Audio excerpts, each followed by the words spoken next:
Hello and welcome to The Real News. This is Mike McGuire in Baltimore. Today we are joined by the Baltimore Brew, which is an online publication focusing on Baltimore politics, culture.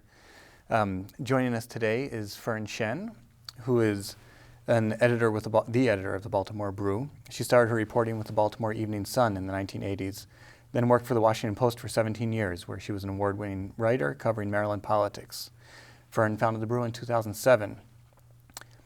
Also joining us here in the studio is Mark Reutter, who is the senior reporter for the Baltimore Brew. He also started his career at the Baltimore Evening Sun, but in 1970, where, among other things, he undertook an intensive study of blue-collar life and business history of Bethlehem Steel, which led to his book, Making Steel, Sparrows Point and the Rise and Ruin of American Industrial Might. So, in this segment, I wanted to bring up a couple of other stories that the Baltimore Brew has covered very well. Mark Reutter, we're going to start with you. Not so long ago, you broke a story about RAD, which is the Housing and Urban Development Program that the Baltimore Housing Authority is starting, that stands for Rental Assistance Demonstration. It's an unusual name that really doesn't say anything. Mm-hmm. And in speaking with city officials, you found out that it means a whole lot. But what does it mean? The name doesn't suggest anything. The city officials often don't suggest anything. So what did you find? Well, it's a demonstration program with really tremendous implications. The plan is to take around half of the city's public housing and privatize it, and to turn over the buildings, particularly the high-rise buildings, to private investors who would then get all the many tax credits that are provided for low-income housing. And they would invest under the theory of this, it hasn't been proven, and improve the conditions, physical conditions, modernize this housing, largely because Baltimore City and some of the other cities that are participating hasn't been able to do it on its own. But it has huge implications for labor. Many hundreds of housing authority workers will lose their jobs, and some may get them back working for the private investors, who knows. It has lots of implications for the public housing people now, because they probably will be displaced for at least a short time, or they'll be hugely inconvenienced as these floors are rehabbed. And then the whole question of the selling of public assets and what this really means, whether a private investor would be more successful than the city, whether disinvestment would be the end all of this scenario. So all of these we are trying to look at in the context of really not much information coming out by either the city, state, or federal government. Do you have a sense of what progress they've made on the agreements? I know that they rushed them forward. Mm-hmm. They rushed the agreements forward. Now it's going to be a long period as they select investors and these investment groups. So it's a little bit of hurry up and stop. Right now we're in sort of the stop phase. You know, one thing that always comes up in Baltimore processes is public participation.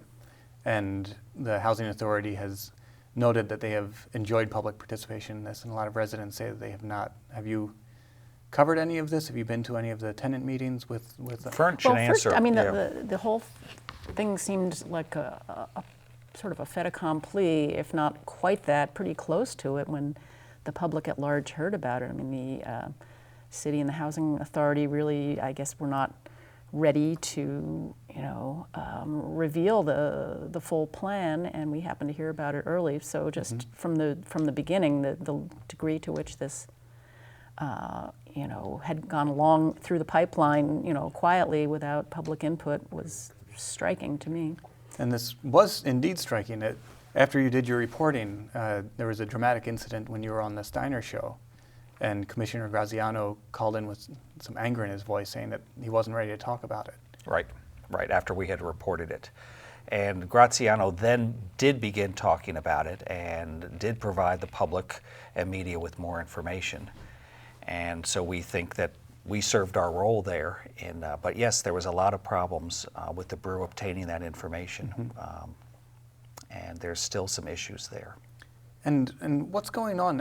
And you had talked about the positives of this, the possibility of investment in this in these decrepit buildings, some of which are indeed decrepit, some that have been better kept up than others. So what's the argument in favor of privatization? That the federal government now, due to cutbacks from Congress, does not have the money. The feds don't give the city enough money to maintain these buildings, although they give the city quite a bit of money. And somehow there'll be a magic bullet that these private investors, through use of these tax credits, will be able to, the city says, Graziano says, invest upwards to $300 million, which is quite a fantastic figure. Mm-hmm. But Fern did some reporting even before we did RAD on the conditions of some of the senior high-rise housing. And what she found was that, for most residents, they don't need grand rehabilitations of these buildings. What they need is security, mm-hmm. Decent maintenance, that when a water faucet or toilet doesn't work, that it gets in a reasonable time period gets fixed. So what we're getting here, very similar to what we see in a lot of things in Baltimore, is these future grand plans, while the daily maintenance of very important things for the citizens is poor.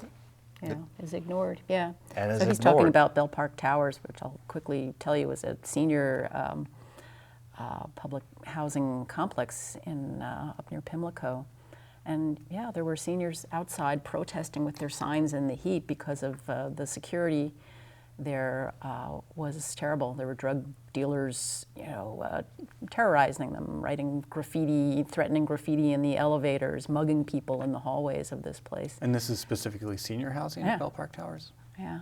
And it all goes back to some policy change some years ago from the federal level, whereby they blend in, it's a mixed population now of seniors and people with disabilities, so that mm-hmm. brings in not seniors but adults and families, mm-hmm. and they're bringing in their friends and they're propping mm-hmm. open the door in the back, and people are coming in and sleeping on mattresses and urinating in the stairwells, and it's so it was a real nightmare for these residents. So as Mark says, it's a the day-to-day living of people who conditions of people who are not down at the harbor, mm-hmm. not down in the wealthy gentrified areas, and are in the vast rest of the city.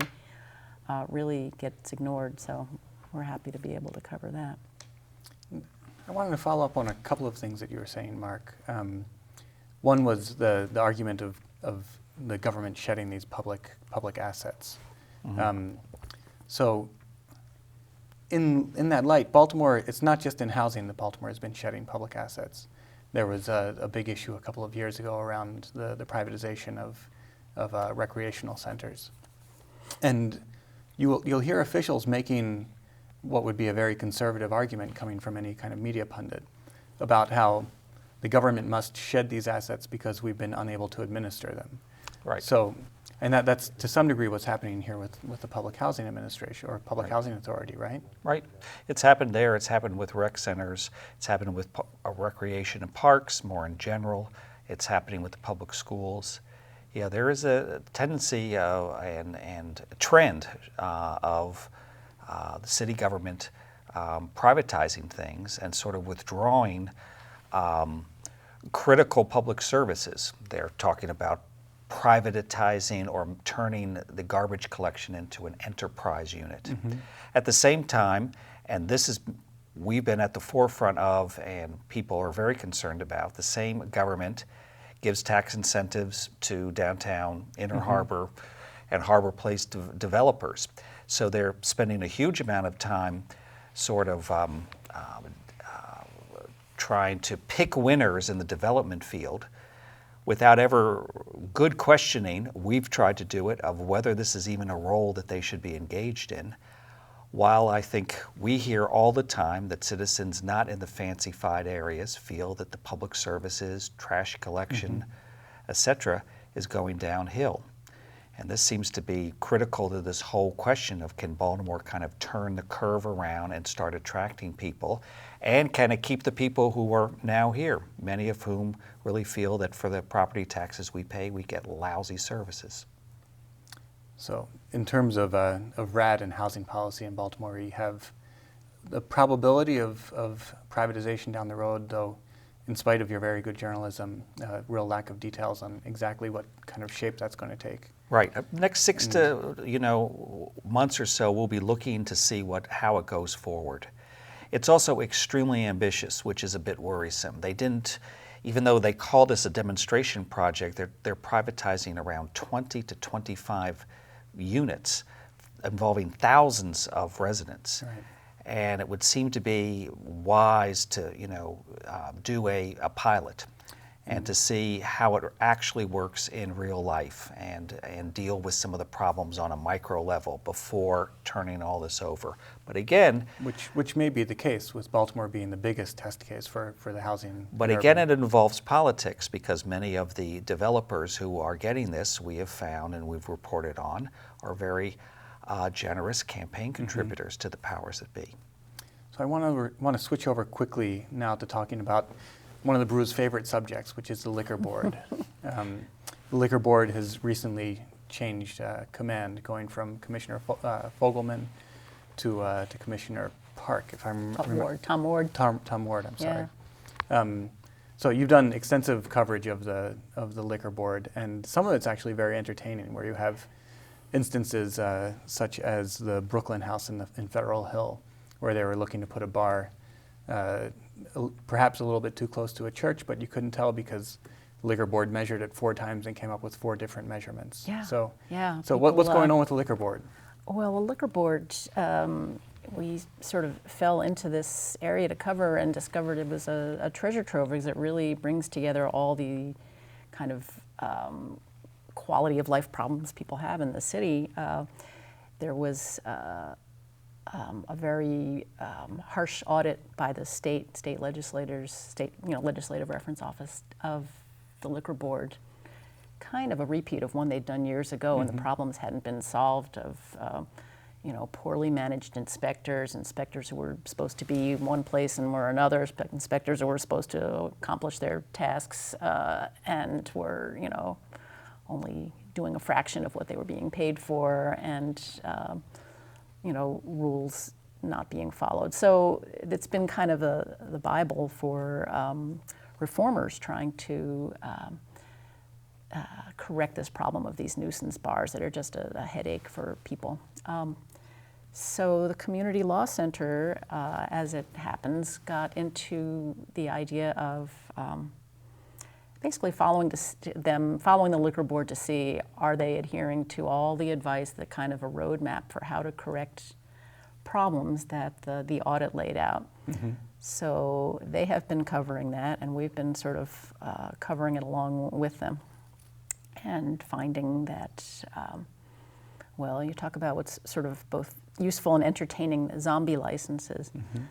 These are, there's a rule that you can't, after 180 days, if your bar or restaurant is defunct, you lose your liquor license. It would seem pretty straightforward. But the previous boards have just renewed and renewed, or just passively allowed these entities to continue on, and they're very valuable. So we've been highlighting these, the Walking Dead, these zombie licenses. And something fascinating that came up recently under the new commissioner was this institution of a 200-foot rule. We had talked briefly about public participation. Oh, yeah. And there had been a rule instituted that was proposed by lawyers for the liquor businesses. Yeah, suddenly up popped this thing, and it's helpful to have the lawyers from the Community Law Center who, have sharp pencils and, law degrees looking at this. And they said, wait a minute, this didn't exist before. And what they were trying to say was that if you collect signatures from people to support something a bar wants to do, maybe expand or double or even quadruple, or have, entertainment, at night, something that might be pretty controversial and, disliked by neighborhood residents who, as you can imagine, that opposition to that would have to come from people who are no more than 200 feet away from the establishment. And people were sort of saying, whoa, wait a minute, where did this come from? And, lawyers were saying, nope, that's it. If you're any further, then your opinion doesn't count. Anyway, the new chairman, his phrase, when you bring up the 200-foot rule, that's out the window with me, he says. He's, the idea that people, he said a neighborhood's a neighborhood, and, those lines don't need to be drawn. But it's a good example of just the crazy stuff that's happening in the liquor board, and, we're kind of watching. Thank you for joining us, Fern and Mark. It's a pleasure. Oh, it was our pleasure. A lot of fun. And thank you for joining us at The Real News.